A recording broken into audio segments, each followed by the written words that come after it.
अस्सलाम वालेकुम, नमस्ते हमारे प्यारे प्यारे व्यूवर्स। इंशाअल्लाह आप सभी लोग अल्लाह के फजल करम से बखैरियत होंगे। आज आप लोगों के दरमियान आंवले की बहुत ही हेल्दी और टेस्टी सी खट्टी मीठी चटनी की रेसिपी के साथ हाजिर हैं। आंवले के गुणों के बारे में तो आप सभी लोगों को पता ही होगा। आंवला कैल्शियम का सबसे बड़ा सोर्स है। इतना कैल्शियम किसी भी चीज़ में नहीं पाया जाता जितना आंवले में होता है।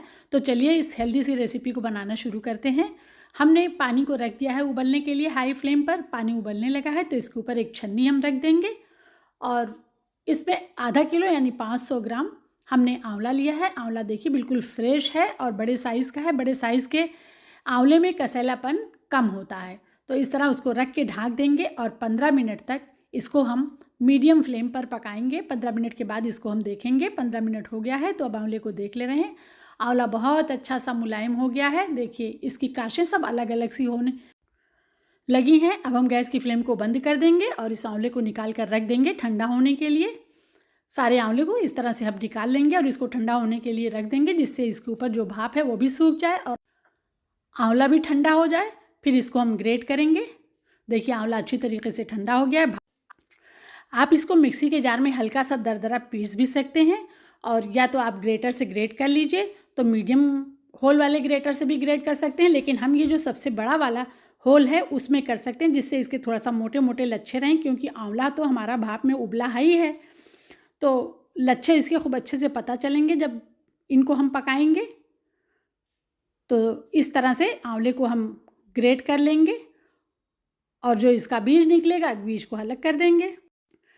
जब तक आंवले का सीज़न रहे तो ताज़े आंवले का हमेशा इस्तेमाल करना चाहिए और जब आंवले का दिन जाने लगे तो इसका हम चटनी, अचार, मुरब्बा ये सारी चीज़ें बना कर रख लें, कैंडी वगैरह, और साल भर उसका इस्तेमाल करें। देखिए मोटे मोटे लच्छों में इसको हमने काट कर रख लिया है। अब एक पैन को रख देंगे गर्म होने के लिए। गैस की फ्लेम हमारी लो रहेगी। इसमें एक बड़ा चम्मच घी डाल देंगे। आप चाहें तो जब आपने पैन रखा है तो पहले घी डाल दीजिए, उसके बाद आंवले को डालिए, कोई बात नहीं है। इसको हमें आंवले को हमें घी में पकाना नहीं है, हमें सिर्फ घी में मिक्स कर देना है। और बिना घी के भी आप इस रेसिपी को बना सकते हैं, बहुत ही बेहतरीन बनकर तैयार होगी। तो देखिए लो फ्लेम पर ही हम इसे गर्म कर रहे हैं। घी अच्छी तरीके से मिक्स हो गया है आंवले में। तो अब हम इसमें गुड़ डालेंगे। आप गुड़ से बनाएं, मिश्री से बनाएं, शक्कर से बनाएं, जिस चीज़ से भी आप बनाएं। तो इसमें हम 1.5 कप गुड़ को हमने छोटे छोटे टुकड़ों में तोड़ लिया है और उसको इसमें डाल दे रहे हैं। और गैस की फ्लेम को हमें लो ही रखना है। लो फ्लेम पर ही हम पूरी रेसिपी को बनाकर तैयार करेंगे और इसको इस तरह से मिक्स कर देंगे और इसको पकने देंगे। थोड़ी थोड़ी देर पर इसको एक आध बार चला भी दिया करेंगे। इसमें हमने आधा कप शक्कर भी डाल दी है। आप चाहे तो पूरी शक्कर से भी बना सकते हैं, पूरे गुड़ से भी बना सकते हैं, लेकिन इसमें हमने थोड़ा सा शक्कर भी डाल दिया है और गुड़ भी डाल दिया है। तो मिक्स कर देंगे और इसको पकने देंगे। देखिए अब थोड़ा थोड़ा गुड़ मिक्स होना बाकी है, नहीं तो ज़्यादातर गुड़ हमारा मिक्स हो गया है। देखिए ये बिल्कुल से लिक्विड हो गया है आंवला और ये पक रहा है अच्छी तरीके से। तो इसमें अच्छे कलर, अच्छे टेस्ट के लिए इसमें हम कुछ मसाले वगैरह डाल देंगे। तो 1/4 छोटा चम्मच हमने हल्दी डाल दी है। 1 छोटा चम्मच हमने कश्मीरी लाल मिर्च डाल दी है, इससे तीखापन नहीं आएगा, कलर इसका अच्छा आएगा।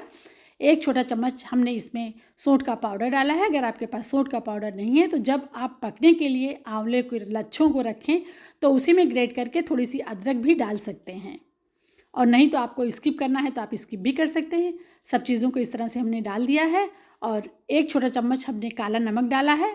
आप रेगुलर नमक का भी इस्तेमाल कर सकते हैं। सब चीज़ों को अच्छा सा मिक्स कर देंगे और इसी लो फ्लेम पर ही इसको हम पकने देंगे। जब तक ये गाढ़ा ना हो जाए तब तक ये पकेगा। और अब ये गाढ़ा होने लगा है तो इसमें हम 1 छोटा चम्मच आमचूर पाउडर डाल देंगे, जिससे इसका बड़ा ही अच्छा सा खट्टा मीठा सा टेस्ट आएगा।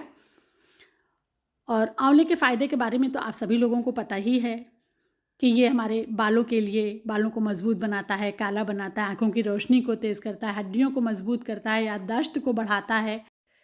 इसे थोड़ा सा हाथों में लेके इस तरह से देखिए चिपक रहा, हल्का सा इसमें तार बन रहा है। इसका मतलब कि हमारी ये खट्टी मीठी चटनी बनकर तैयार हो गई है। थोड़े से इसमें मिलन सीड डाल देंगे और गैस की फ्लेम को बंद कर देंगे। इसको अच्छा सा मिक्स कर देंगे। इसकी कंसिस्टेंसी को आप लोग देख लीजिए, क्योंकि ये ठंडा होने के बाद और भी गाढ़ा होगा, इसलिए हम इससे ज़्यादा गाढ़ा नहीं करेंगे। आंवला कैंडी की रेसिपी भी हमारे चैनल पर अपलोड है, जो लोग चैनल पर नए आए हैं उनसे हम्बल रिक्वेस्ट है कि हमारे चैनल को ज़रूर सब्सक्राइब कीजिए और वीडियो पसंद आए तो वीडियो को लाइक और शेयर ज़रूर कीजिएगा। इसमें खट्टापन होता है, इसलिए हम एल्युमिनियम, लोहे और तांबे के बर्तन का इस्तेमाल नहीं करेंगे, जिससे इससे इसका कलर आ जाएगा और टेस्ट भी इसका ख़राब हो सकता है। इसको हम स्टील के बर्तन में बनाएंगे और या तो हम नॉन स्टिक के बर्तन में हम इसको बनाएंगे। इस बात का भी ध्यान रखिएगा। और इसको स्टोर करने के लिए हम शीशे का जार लेंगे, जिसको बहुत अच्छा सा धुला हुआ और एकदम अच्छा सा सूखा हुआ, ज़रा भी पानी नहीं उसमें होना चाहिए, उसमें इसको रखेंगे और एयर टाइट डब्बे में इसको रखेंगे। और इसको फ्रिज में रखने की कोई ज़रूरत नहीं है, साल भर तक आप इसे इस्तेमाल कर सकते हैं, ये वैसा का वैसा ही बना रहेगा। हमारे प्यारे प्यारे व्यूवर्स, ये वीडियो आप लोगों को कैसा लगा, रेसिपी पसंद आए तो उसको लाइक और शेयर ज़रूर कीजिएगा और रेसिपी को ट्राई भी कीजिएगा। बहुत ही हेल्दी और बहुत ही बेहतरीन सी ये रेसिपी है।